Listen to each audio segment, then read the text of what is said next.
la deuda, que el futuro, te hablan siempre del futuro. Y tú lo que intentas, cualquier persona intentamos que nos digan cosas buenas del futuro, decirnos qué es lo que nos va a pasar, porque estamos tan inseguros de nosotros mismos y hemos tenido tal debilidad y somos tan dependientes que no somos capaces de manejar ni somos capaces ni de manejar ni de ser de nuestro futuro, mi toda. Y perdón, Antonio, entonces, pero ¿y cuál va a ser, entonces, Antonio, cuál va a ser el futuro? ¿Cuál va a ser el futuro, entonces, de España, de los salarios y del trabajador en España? Temporalización, mi toda. A ver. Temporalización cada ¿Sí? vez mayor. Temporalización. Aquí en España todavía tenemos el papel de las ETTs, el relativamente contenido. En países como Holanda, la población que es contratada a través de ETTs es enorme. Estamos hablando de casi un 15 o un 20% de población contratada a través de ETTs. Aquí está muy contenido. La flexibilización que poco a poco se va arrancando desde la patronal y se hace a favor de las sucesivas reformas en el Estatuto de los Trabajadores va provocando una precarización, es decir, contratos temporales, contratos en función de los picos de producción de unas empresas que son escasamente productivas, porque no tienen capacidad ni voluntad de invertir en I+D, y porque buscan, para que toda la audiencia nos entienda, dar el pelotazo cada día, obtener la mayor cantidad de dinero con el menor ingreso posible y en el menor plazo de tiempo posible. Entonces eso se traduce en simplemente contratar cuando mi ciclo productivo lo necesite. ¿De acuerdo? Es decir, si ahora llega verano y tengo un pico de producción, pues contrato a una gente. Cuando mi pico de producción baja, la echo a la calle. ¿De acuerdo? Y es muy diferente, es necesario saber la diferencia entre dar trabajo y vivir del trabajo de otro. ¿De acuerdo? Cuando tú das un trabajo a alguien, y tú obtienes pues 2, 3, 4, 5 veces el sueldo de a quien tú le das trabajo, efectivamente estás dando trabajo. Cuando tú das trabajo a una persona y tú obtienes 1.000 o 2.000 veces en beneficio empresarial o en beneficio societario el sueldo que tú le pagas a un trabajador o a 1.000 trabajadores, ¿de acuerdo? Lo que tú estás haciendo es servirte de un instrumento para tú obtener beneficio. El trabajo que tú das es el instrumento necesario para tú obtener una concentración de riqueza. Y que nadie olvide que en cualquier relación comercial, el gasto que yo hago en el comercio, el gasto que yo hago es el ingreso de otra persona. Con lo cual la concentración excesiva, llámese codicio, llámese simplemente falla de mercado, ¿de acuerdo? La concentración excesiva en pocas manos lo que hace es simplemente monopolizar, crear cada vez estructuras más débiles a nivel productivo, similares a las que había en España en el año 1700, que con el 85% de tierras en manos de 4 personas, de acuerdo, en manos de 4 nobles, 4 reyes y 4 curas, de acuerdo, en manos de estas personas, y de ese 85% de tierras, solamente el 55% de tierras estaba explotado, y el resto se estaba dejando morir, sin explotar, sin producir. Exactamente igual ocurre con el monopolio económico, solo que aquí sí que se pone a funcionar, pero no creando nuevas empresas, sino que lo que hace es especular, se especula financieramente con el dinero. Ya no es rentable crear una empresa nueva, ya la monopolizo yo. Lo que hago es empezar a especular con el dinero. Compro commodities, compro materias primas, genero instrumentos de especulación financiera, genero productos a corto, genero a largo, genero productos que simplemente vivan de la especulación, que no produzcan nada, es decir, que simplemente genere interés per se, ¿de acuerdo? Con lo cual la productividad se cae, se hunde, la precariedad en España, máxima España, que es un país contracíclico.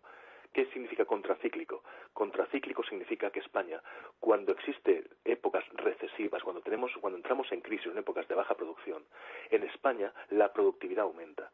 Y cuando estamos en épocas de expansión, en épocas de bonanza, nuestra productividad decae. ¿Por qué se produce esto?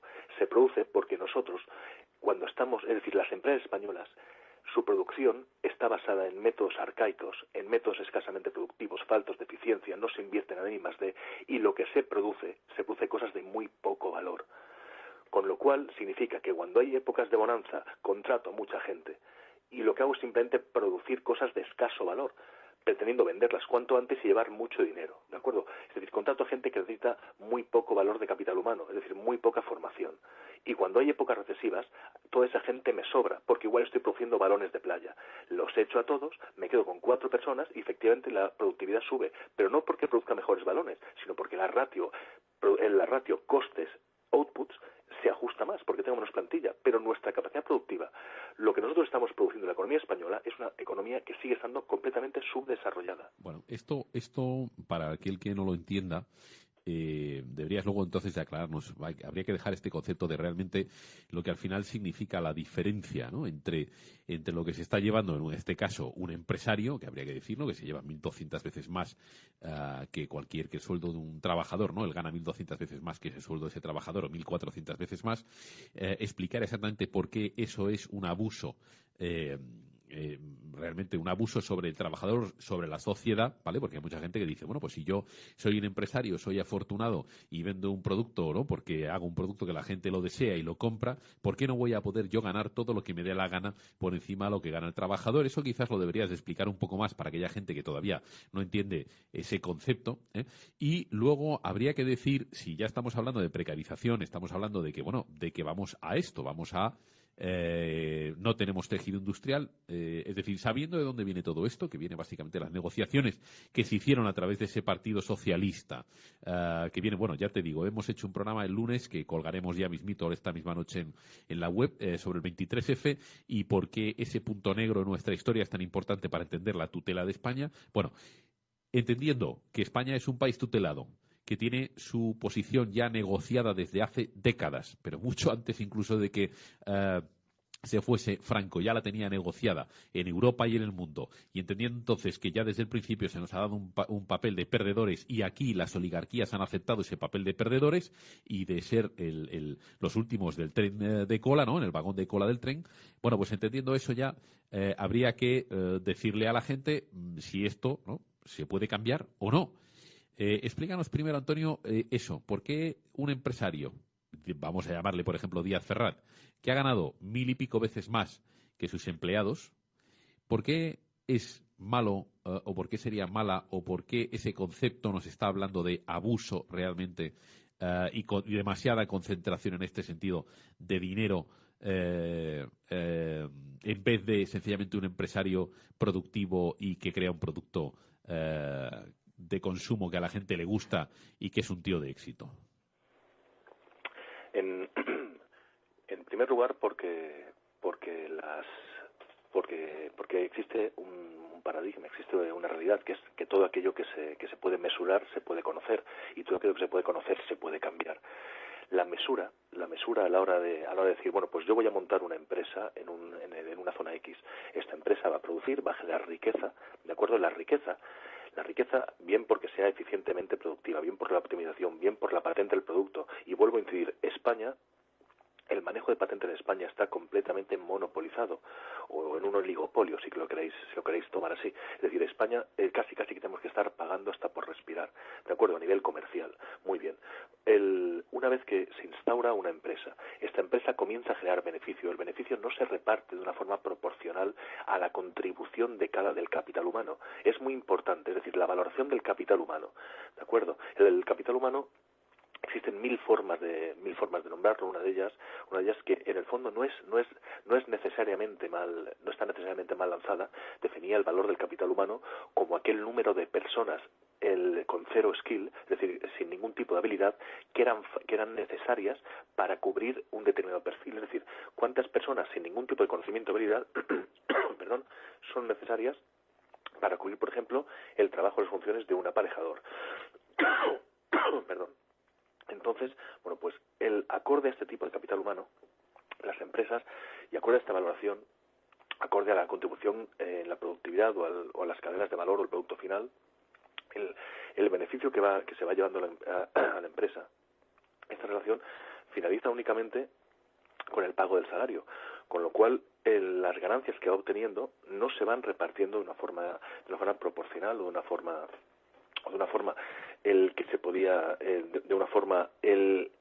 que dé lugar a una mayor filtración de riqueza, no se reparten proporcionalmente al resto del equipo, con lo cual se va concentrando riqueza. Es decir, la parte de un empresario, y que nadie olvide que la economía se basa fundamentalmente en el término codicia. A ver si te he cogido yo un poco, porque me lío yo un poquito. O sea, tú estás diciendo que el empresario básicamente hace un producto y lo que hace es ver a ver cuánta gente, o en un principio, si vemos cuánta gente hace el trabajo de un aparejador, es decir, sin el trabajo que está haciendo una persona supuestamente cualificada lo pueden hacer dos no cualificadas, lo que hago es que pago muchísimo menos a esas personas no cualificadas que al aparejador y por lo tanto lo que hago es que me llevo muchísimo más beneficio yo siendo empresario que si tuviese que tener contratado, ¿no? O tuviese o realizar, ¿no? Tuviese esa persona cualificada, esa persona cobraría mucho más que dos que no están cualificadas. Y estás diciendo que la tendencia hoy en día, y es evidente, es esa, la de tener el mayor número de gente no cualificado en una cadena de producción especializada y compartimentalizada, con lo cual el empresario se lleva muchísimo más dinero que el trabajador, que eso es lo que indica la diferencia, uno de los detalles que indica, ¿no?, la diferencia entre el sueldo del empresario y del trabajador. ¿Te sigo o no te sigo? Sí, algo parecido. La forma, a la hora de valorar el capital humano, una de las teorías que están más, una de las formas que están más arraigadas es valorar el capital humano, el que puedes tener tú, el que puedo tener yo, el que puedo tener X. Es decir, bueno, pues Mitoa, su valor como capital humano es cuánta gente, cuántos perfiles sin ningún tipo de formación o habilidad son necesarios para hacer eficientemente el trabajo de Mitoa. ¿De acuerdo? Pues para hacer tu trabajo, tu función, pues igual hace falta 20 personas. Muy bien, pues ese es tu valor de capital humano. Tu valor es 20 unidades. Igual, si yo soy profesor de una universidad, pues igual para hacer mi trabajo hacen falta 5 personas, ¿de acuerdo? 5 personas sin ningún tipo de habilidad. A eso hay que sumarle el tiempo necesario para que esas personas adquiriesen algo de tu conocimiento. Ese es el valor del capital humano. La empresa, ¿qué es lo que hace? La empresa lo que hace es intentar poco a poco, y fruto de la tecnología, se va automatizando, con lo cual cada vez se va eliminando más el número de procesos en los cuales es necesario que intervenga el capital humano, que intervengan las personas. Hoy en día todo esto no suena todavía a futuro, parece que estemos viendo pues que hay muchos puestos que todavía pues parecen seguros. Ningún puesto que sea fruto de producción está seguro, ningún puesto. Es decir, salvo los puestos de comercial, y aún así, esto estoy hablando de una forma muy generalista, poco a poco cualquier cosa puede ser sustituida, que nadie lo dude. Pero bueno, no es el caso que nos atañe ahora. Todavía queda un poco para ello. Y aunque ya veis vosotros, el informe de Davos vaticinaba casi pues unos 20 o 30 millones o 3 millones, no recuerdo cuántos empleos perdidos por causa de robotización, de automatización, que es imparable. Es decir, la tecnología es imparable, se va evolucionando, y evoluciona simplemente para, a nivel empresarial, reducir costes. A lo que íbamos. En la parte de precarizar, efectivamente, lo que se busca cada vez más es intentar conseguir, es decir, si vosotros fijáis, fruto de esta globalización, las empresas lo que hacen es trasladar sus centros productivos allá donde económicamente se dice que son más eficientes. Mira, para hablarlo en castellano y para que toda la audiencia lo entienda, la palabra eficiente significa allá donde me cuesta menos producirlo, pero no porque sean eficientes, no porque en Vietnam o en Camboya alguien haya tenido algún tipo de formación específica para producir o coser mejor unas zapatillas, simplemente porque allí sus salarios son de medio euro al mes o de medio euro al día, porque no existe ninguna seguridad laboral, porque no tienen que pagar seguridad laboral, seguridad social, no tienen que pagar protección al trabajador, no tienen que cubrir ley de prevención de riesgos laborales, no tienen que pagar por alquiler, no tienen que pagar, existe un gobierno corrupto o existe un gobierno consentidor. Con lo cual, eficacia significa que puedo llevarle mucho más beneficios pagando medio euro al mes. Y la salida de estas personas, el 90% de veces de este tipo de comportamientos, siempre te van a decir que estas personas estarían peor si no estuviésemos nosotros, que por lo menos nosotros le damos medio euro al mes. Mira, ese medio euro al mes lo que consigue es mantener y garantizar el subdesarrollo el máximo tiempo posible. Porque si yo he hecho una inversión en Camboya y quiero seguir atando o cosiendo zapatillas allí, yo quiero que esté mucho tiempo en Camboya una situación de subdesarrollo, una situación de precariedad en la cual la empresa haya suficiente mano de obra que se agolpe en mi puerta pidiéndome medio euro al mes para poder seguir viviendo. Con lo cual, esa gente no es que esté mejor, es que voy a garantizar que durante mucho tiempo estén en ese subdesarrollo para que no crezca. Dentro de 15, 50, 40 o 60 años, puede que empiece a notarse cierta mejora, no por el salario que se cobran, sino simplemente por una evolución global, que no tiene nada que ver con el comercio ni con la economía, nada que ver. En España, exactamente lo que se hace es precarizar. Ahora es muy bonito, ¿de acuerdo? Una vez que se rompe el mercado interno, es decir, que se va destruyendo la pequeña y mediana empresa, ¿de acuerdo? Y con esto estamos hablando de empresitas de 10, 12, 14, 15 trabajadores, y con ello no solamente estoy hablando de comercio, de zapaterías o de tiendas al por menor, estoy hablando también de empresas que producen. Es muy bonito romper el mercado interno. Y es decir, yo trasladar mi producción a China, como está haciendo Zara, por ejemplo, y yo produzco en China, pero vendo aquí, y vendo aquí a precios que son inabarcables para la producción, para la pyme local, es inabarcable. Es decir, yo no puedo colocar un par de zapatos por 40 euros cuando una empresa transnacional, una empresa X, los produce en India y aquí me los vende a 5 euros. Con lo cual yo no puedo vender mi producción y estoy condenado a cerrar. Una vez que tú has vencido toda la resistencia o estás eliminando gran parte de la competencia local, entonces es muy bonito airear desde tus canales de marketing, decir, vuelvo mi producción a España, o parte de la producción está volviendo a España porque soy patriótico.